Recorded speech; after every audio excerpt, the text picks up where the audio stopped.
The intense heat and pressures generated as the granite of Dartmoor formed produced a rich mineral layer, which included tin, copper and iron ores.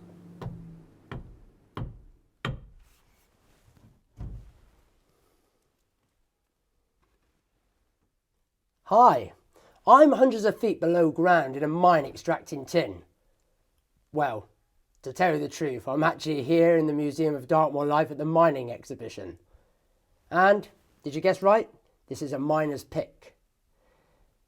There were many mines across Dartmoor, not only extracting tin, but also lead, copper and silver too. I'm wearing a hard hat with an electric light so I can see. But back then, things were very different. In the 1800s, miners wore a hat made of felt, which was hardened with resin or clay. Whilst far removed from the hard hats we recognise today, these were among the earliest examples of protective workwear. As well as protecting the head, they also served as a platform to hold the miner's candle, which, as you can imagine, didn't give off much light. This wicker helmet, padded with leather, is a splendid example of early health and safety equipment. It is believed to have been used in the copper mines of the Dartmoor parish of Belstone in the mid-19th century.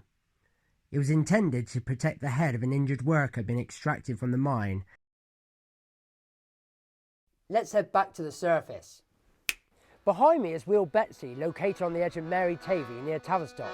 It is the ruin of an old engine house of a once prosperous tin mine. When first you found me as dark as the night, bound up in granite cold cassiterite, with quartz and with copper, with iron and lead, my brothers all round me lay dormant, not dead. Well, the streams of the moor where first I was found, before wheels uncovered my load underground. A fiery dragon lights up the night sky, as the will-o'-the-wisp tells us Stanham hard by. Bride of the moor, we'll sing unto thee, in thanks for the treasure you've given so free. This is an early mine, and it's suggested that the mine opened in 1740. That's over 280 years ago. The engine house was built in 1868 to house a Cornish beam engine to pump water from the mine. Enslaved into form, but from earth I am free. The 12-hour tide takes maintenance from me. I'm a traveller bound on the road to the sea. Well, the first town was Tavistock, the stannaries came, then to Chankford, Ashburton and Plimpton the same. Midsummer to Michaelmas, the coinage time came, as saying if I was as pure as my name.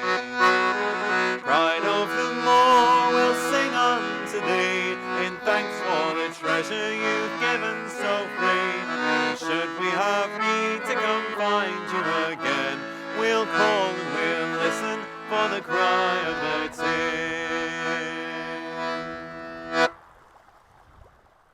The life of a tin miner was tough, particularly in the early years, when there was no health and safety legislation. At this time, children as young as 8 worked in the mines. Boys did a man's job as soon as they were big enough physically, so generally leaving school at 12 or 13. It wasn't just men and boys who worked in the mines, but women and girls were involved in washing, panning, sorting ore from waste, or grinding or breaking down bearing ore on the surface of the mine. They called these female workers Bal Maidens. Let's head back to the museum. Hello, I'm back here in the Museum of Dartmoor Life, where I'm going to be speaking to a real-life tin miner.